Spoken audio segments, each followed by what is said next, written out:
तो आज हम डिस्कशन कंटिन्यू करेंगे HCD उन क्वेश्चन का जो मैंने असाइनमेंट के फॉर्म में लास्ट में दिए हुए थे, है ना। तो देखो सबसे पहले क्वेश्चन नंबर 40 था, मैं पहले क्वेश्चन रीड कर देता हूँ जिनके पास HCD नहीं है। A block A can slide on a frictionless incline of an angle theta and length L kept inside an elevator going up with uniform velocity v. Find the time taken by the block to slide down the length of the incline if it is released from the top of the incline, है ना। Diagram कैसे बना हुआ है,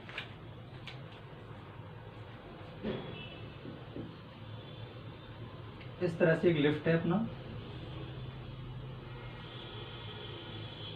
इस lift में एक incline plane है और इंक्लाइन प्लेन ऐसे बना हुआ है ये, और ये इंक्लाइनेशन एंगल है theta.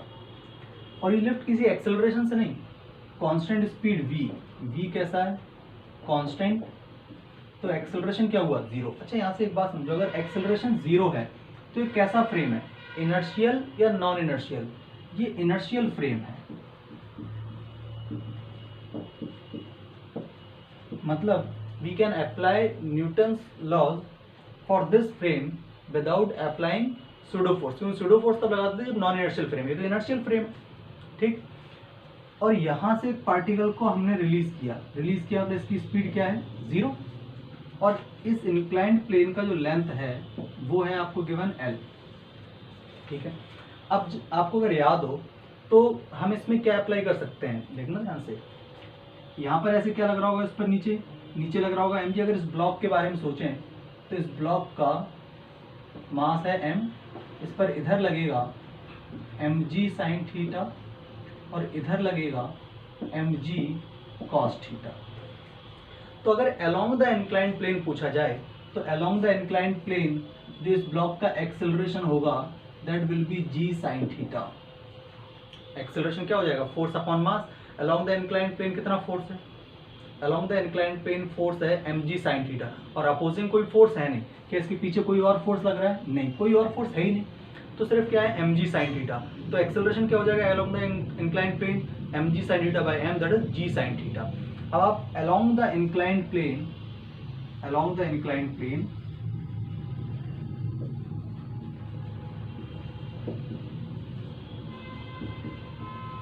s is equal to ut plus half at square apply करो, तो s कितना ट्रेवल करना है, लेंथ, u कितना है इस इंक्लाइंड प्लेन के along, zero, plus half into acceleration क्या है, g sine theta into T square. तो यहाँ से t का वैल्यू क्या हो जाएगा, t का वैल्यू हो जाएगा 2l upon g sine theta का अंडर रूट। आप देखो क्वेश्चन नंबर 40 का आपको यही आंसर मिलेगा,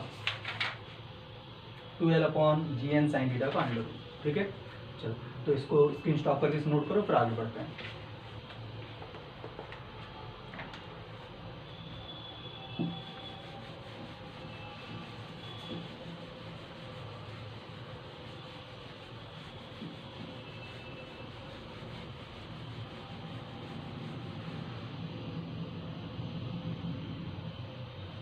इसके बाद क्वेश्चन नंबर 30 हो गया, सॉरी 40 हो गया, 41, 42 ये तो हम कर चुके हैं, 39 भी कर लिए। क्वेश्चन नंबर 38, अब क्वेश्चन नंबर 38 में क्या बोला गया है, a monkey be shown in the figure is holding on to the tail of monkey A which is climbing up a rope. The mass of monkey A and B are 5 kg and 2 kg. If A can tolerate a tension of 30 Newton in its tail, what force should it apply on the rope in order to carry the monkey B with it? फिर से एक बार repeat कर देता हूँ question. The monkey B shown in figure is holding onto the tail of monkey A which is climbing up a rope. The masses of monkey A and B are 5 kg and 2 kg. If A can tolerate a tension of 30 Newton in its tail, what force should it apply on the rope in order to carry the monkey B with it? ठीक है, और diagram देखो कैसा बना हुआ है, ये अपनी एक रोप हो गई, इस रोप को कौन होल्ड किए हुए, ए मंकी होल्ड किए हुए जिसका मास है 5 kg, और इसकी टेल को कौन होल्ड किए हुए, मंकी बी, इसका मास है आपका 2 kg।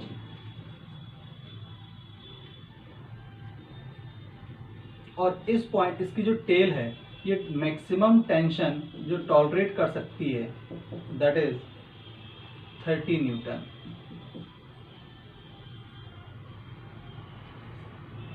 तो पूछा गया ये मंकी, अब देखो क्वेश्चन क्या बोला गया कि जो हमारी मंकी ए है, ये मंकी ए इस रोप पर जब फोर्स, अच्छा इसको जब ऊपर चढ़ना हो तो क्या करेगा, नीचे स्ट्रिंग पर ऐसे फोर्स लगा के ऊपर चढ़ता जाएगा। जब ये ऊपर चढ़ता जाएगा तो ये जो मंकी होगा इस स्ट्रिंग पे फोर्स कहाँ लगाएगा, अपवर्ड डायरेक्शन में लगाएगा। तो वो फोर्स कितना हो कि इस मंकी बी को भी इसके साथ लेके जाए। अब एक्चुअली होगा क्या उसको फील करें, ऐसा क्यों बोला गया क्वेश्चन को, सिर्फ क्वेश्चन का आंसर लाने से मतलब नहीं है। जब ये मंकी बहुत तेजी से ऊपर चढ़ने लगी, मान लो बहुत फास्ट, तो ये जो मंकी बी है किस फ्रेम में है ये सोचो, या समझो मंकी लिफ्ट में बैठा है, क्योंकि ये मंकी जब फास्ट मूव करेगा तो इसका कुछ ना कुछ एक्सेलरेशन होगा ऊपर की तरफ, और अगर इस मंकी का एक्सेलरेशन होगा तो ये जो मंकी बी है ये किस फ्रेम में है, ये ऐसे फ्रेम में बैठा हुआ है जो एक्सेलरेटेड है, और अगर ये एक्सेलरेटेड है then it will experience pseudo force in downward direction. तो जितनी फास्ट ये ऊपर चढ़ेगा, जितने ज़्यादा से ज़्यादा एक्सेलरेशन चढ़ेगा ऊपर, उतना ही ज़्यादा सूडो फोर्स उस पर नीचे लगेगा। अब एक लिमिट के बाद क्या होगा, इस टेल की जो मैक्सिमम टॉलरेंस पावर है दैट इज 30 न्यूटन। सो जब सूडो फोर्स बहुत ज़्यादा बढ़ जाएगा तो क्या इसकी टेल ब्रेक कर जाएगी, और ऐसा क्वेश्चन वाला नहीं चाहता। वो चाहता है कि सेफली मंकी बी इस मंकी ए के साथ ऊपर जा पाए, सेफली मतलब इसकी टेल रहे इसके पास। तो क्या सोचे, एक एक्सेलरेशन की एक सर्टेन वैल्यू होगी, और एक्सेलरेशन की अगर सर्टेन वैल्यू होगी तो ये मंकी इस स्ट्रिंग पर एक सर्टेन फोर्स ही लगाकर ऊपर चढ़ सकता है, क्योंकि अगर एक सर्टेन फोर्स से ज़्यादा फोर्स से ऊपर चढ़ेगा तो एक लिमिट के बाद बहुत एक्सेलरेशन आ जाएगा, बहुत एक्सेलरेशन आ जाएगा तो सूडो फोर्स बढ़ जाएगा, और सूडो फोर्स बढ़ जाएगा तो ये टेल टूट जाएगी, जो कि क्वेश्चन वाला नहीं चाहता। तो हमें क्या कैलकुलेट करना है, वो मैक्सिमम एक्सेलरेशन जिससे मंकी ऊपर जाएगा, क्योंकि एक्सेलरेशन आ जाएगा तो अपने को ये पता चल जाएगा कि ये मंकी कितने मैक्सिमम फोर्स अप्लाई कर सकता है इस ऊपर वाली स्ट्रिंग पर, है ना।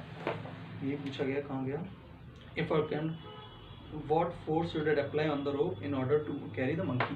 ठीक, तो हम क्या करते हैं, इस मंकी का फ्री बॉडी डायग्राम बनाते हैं, किसका, बी का।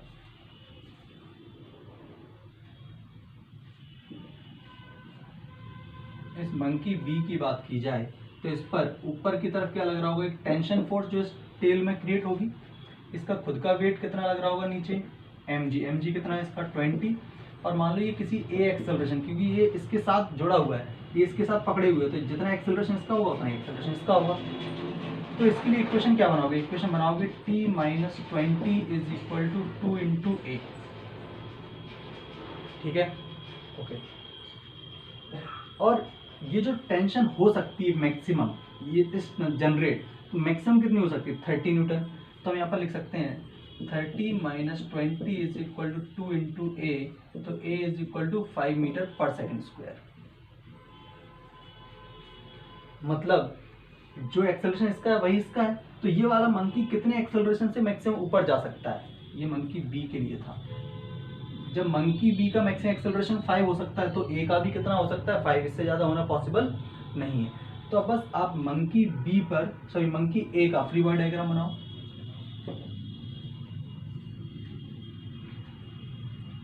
इस पर ऊपर कितना फोर्स लग रहा है, कुछ T1 नाम दे दो। ये T1 का वैल्यू हमें कैलकुलेट करना है। इसका खुद का वेट कितना लग रहा है, नीचे 50 लग रहा है,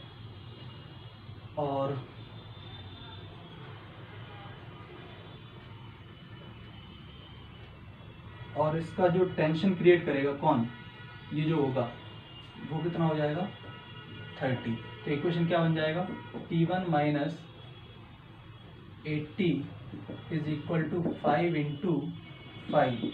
तो T1 का वैल्यू कितना हो जाएगा 105 न्यूटन। तो मेरे हिसाब से 105 न्यूटन होना चाहिए इसका answer, question number 38। 70 newton to 105। ठीक है, कैसे मैं बताता हूँ इसका।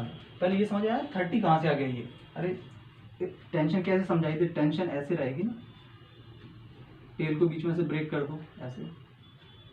तो इस मंकी जब ए का फ्री बॉडी डायग्राम बनाओगे तो इस पर ऊपर ये जो ऊपर चढ़ने के लिए जो फोर्स लगाएगा उसे मैंने बोल दिया T1, और इसका खुद का वेट कितना 50, और कौन सा लगेगा फोर्स, ये वाला T। ये T कितना रखा है आपने, मैक्सिमम वैल्यू 30।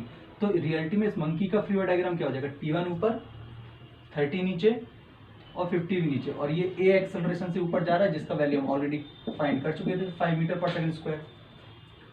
तो 105 न्यूटन। अच्छा 105 कब आया, जब ये मंकी मैक्सिमम एक्सेलरेशन से मूव किया। अब उसमें आंसर आप देखोगे तो आप आंसर मिला होगा 75 to 105 न्यूटन। वो उस केस में अगर वो एक्सेलरेशन का वैल्यू आप देखो कहाँ गया आंसर में, बिटवीन 70 to 105, 70 है कोई मन का।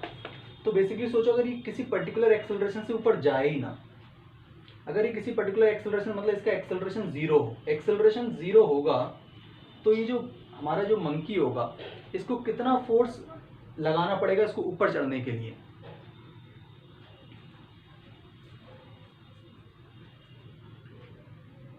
ये 50 है, ये 30 है। अच्छा एक्सेलरेशन, एक मिनट, उसने एक्सेलरेशन के साथ ही पूछा है ना, इट कैन रोटेट तो what force should be x, force तो लगाना ही है। तो मिनिमम के लिए ये तो होगी इसकी कौन सी वैल्यू, मैक्सिमम वैल्यू, यहाँ पर लिख देता हूँ। ये तो मैक्सिमम फोर्स आ गया, मैक्सिमम फोर्स, इतना मैक्सिमम फोर्स लगा सकता है। इससे ज़्यादा फोर्स लगाएगा तो फिर क्या होगा, सूडो फोर्स बढ़ जाएगा तो ये हमारा ब्रेक हो जाएगा। अब कैलकुलेट करेंगे इसका मिनिमम फोर्स कि कितनी मिनिमम फोर्स से भी ये जा सकता है। ठीक है, तो आप इसे नोट करो फिर आगे बढ़ते हैं। अब मिनिमम क्या होगा इसका, देखो मिनिमम में ये भी पॉसिबिलिटी हो सकती है कि ये जो मंकी ए है ये कांस्टेंट स्पीड से मूव करे, फोर्स मतलब इसकी स्पीड कैसी हो, कांस्टेंट। तो सोचो अगर एक्सेलरेशन जीरो होगा, कांस्टेंट स्पीड का ये मतलब नहीं कि जा नहीं रहा है, जाएगा तो सही पर ये उतना ही फोर्स लगा रहा है जितना इसमें कोई एक्सेलरेशन ना लाए, मतलब कांस्टेंट स्पीड लाए। जैसे आप बाइक चलाते हो तो आप जब बाइक को एक एक्सेलरेट देके एक पर्टिकुलर स्पीड गेन कर लेते हो उसके बाद एक्सेलरेशन नहीं दे रहे तो इसका ये मतलब तो नहीं है कि बाइक चल नहीं रही, चल रही है कांस्टेंट स्पीड से, एक्सेलरेशन जीरो है। इसी तरह से अगर ये मंकी एक कांस्टेंट स्पीड से मूव करेगा तो एक्सेलरेशन कितना, जीरो।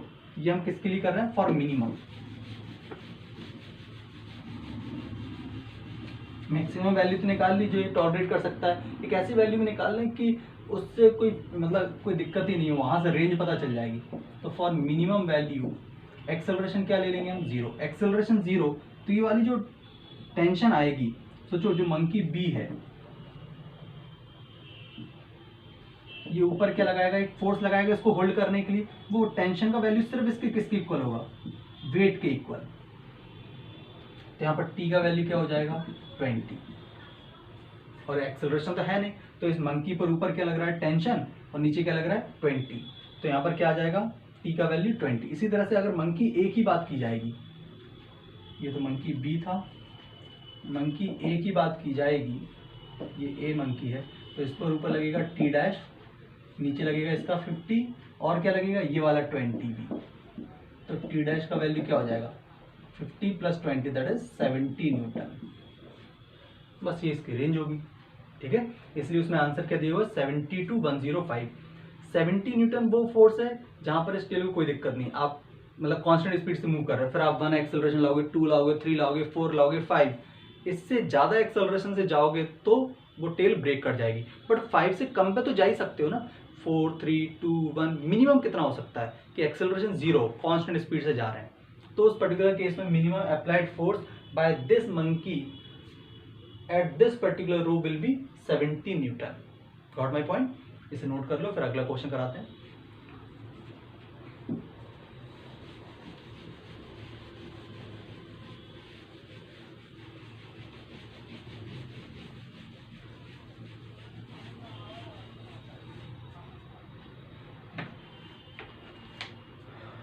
अगला क्वेश्चन आप नोट करो,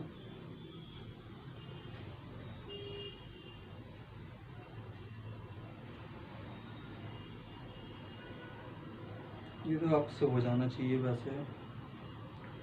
39 कर चुके हैं, 38। चलो 36 क्वेश्चन जो है ना, पहले आप खुद से ट्राई करो इसको, है ना, और ये होना चाहिए सभी से। जिनके पास नहीं है उनके लिए मैं बोल देता हूँ। Question number 36, a monkey of mass 15 kg is climbing on a rope with one end fixed to the ceiling.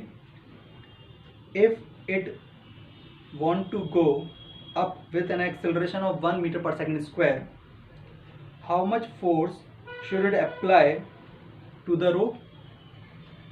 If the rope is 5 meter long and the monkey start from rest, how much time will it take to reach the ceiling? ठीक है, खुद से try करें, फिर answer देखें इसका।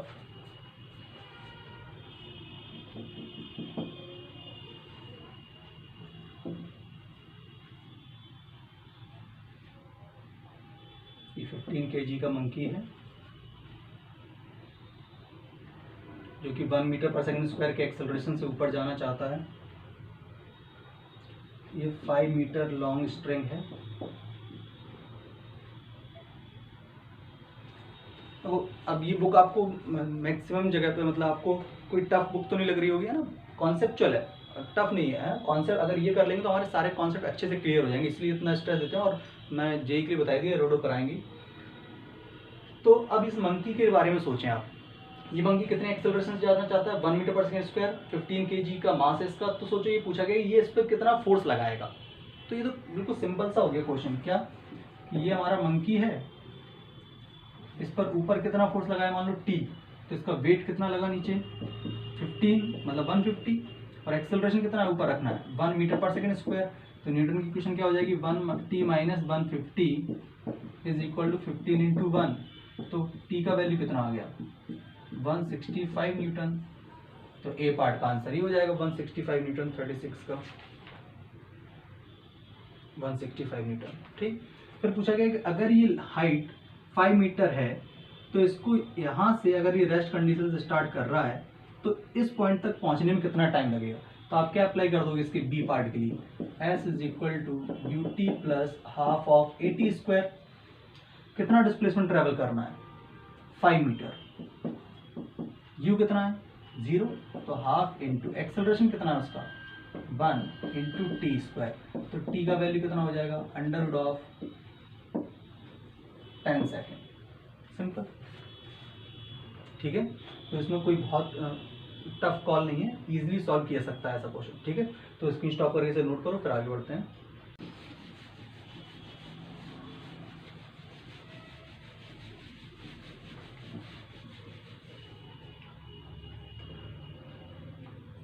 इसके बाद देखते हैं क्वेश्चन नंबर 35, है ना। अब इसके आगे के सारे क्वेश्चन आपको करने हैं, बस मैं इतना करा दी, इसलिए करा दी क्योंकि आपको थोड़ा कॉन्सेप्चुअल क्लैरिटी रहे। Find the acceleration of the 500 gram block. देखो अब कैसा डायग्राम दिया हुआ है, इस तरह से ये पुली है, इस तरह से ये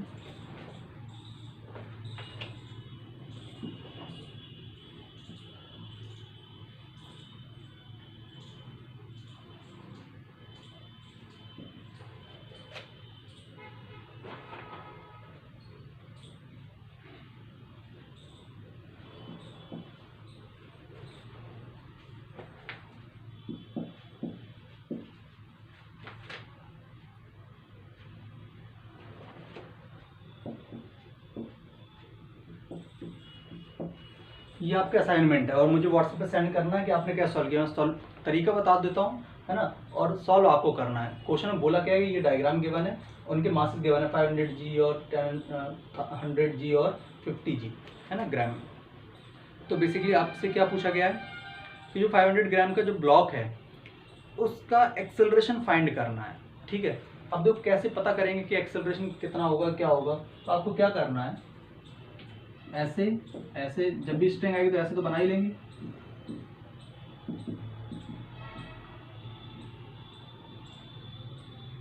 अब पहली बात तो ये सिस्टम जाएगा कैसे, ये सिस्टम ऐसे मूव करेगा या ऐसे मूव करेगा। तो इसके पता करने के लिए आप सोचो, खुद सोचो क्या करना पड़ेगा। इस पर डाउनवर्ड डायरेक्शन में इधर कितना फोर्स लग रहा होगा, 50 G इंटू 10 है ना, और इस पर इधर कितना लग रहा होगा वो निकाल लोगे, और इस पर इधर लग रहा होगा डाउनवर्ड डायरेक्शन में, तो जो फोर्स ज़्यादा होगा ये उस डायरेक्शन में मूव करेगा। मतलब देखो ये इस ब्लॉक पर इधर एक फोर्स लग रहा होगा कितना, mg साइन थीटा, ठीक है, नीचे एक फोर्स लग रहा होगा कितना mg, और इस पर लग रहा होगा mg। ये वाला और ये वाला फोर्स इसको कहाँ लाना चाह रहा है सिस्टम को, ऐसे, और ये कहाँ जाना चाह रहा है, इस इधर ऐसे, जीतेगा कौन, जो ज़्यादा होगा। बस उसके बाद तो क्या करना है, इस टेंशन को आपको T1 बोल देना, ये T1 है तो ये भी T1 है, ये T2 है तो ये भी T2 है, ठीक है। और आप एक्सेलरेशन कैसे होंगे सबके सेम, क्योंकि ये स्ट्रिंग से बंधे हुए हैं। तो अगर ये सिस्टम मान लो ऐसे चला, ये ऊपर गया मान लो, ये नीचे आया तो ऐसे आएगा, तो इसका जो एक्सेलरेशन होगा वही इसका होगा और वही इसका होगा। तो इसके लिए इक्वेशन सोचो क्या लिखा जाएगा, इसके लिए इक्वेशन लिखा जाएगा इसका वेट डाउनवर्ड डायरेक्शन का -T1 is equal to 50 gram into a. इसी तरह से इसका क्या लिखा जाएगा, T1 माइनस T2, और इधर इसका क्या लगेगा mg साइन थीटा, ठीक है, is equal to m into a, और इसका क्या लगेगा T2 माइनस 50G, मतलब इसे कन्वर्ट कर लेना, is equal to m into a. और तीनों इक्वेशन को जब सॉल्व कर देंगे तो इसका एक्सेलरेशन आ जाएगा, ठीक है। तो एक बार आप अच्छे से ट्राई करो, नेक्स्ट लेक्चर में इसको मैं सॉल्व करके बताऊंगा क्या आंसर आएगा, ठीक है। चलो बाय।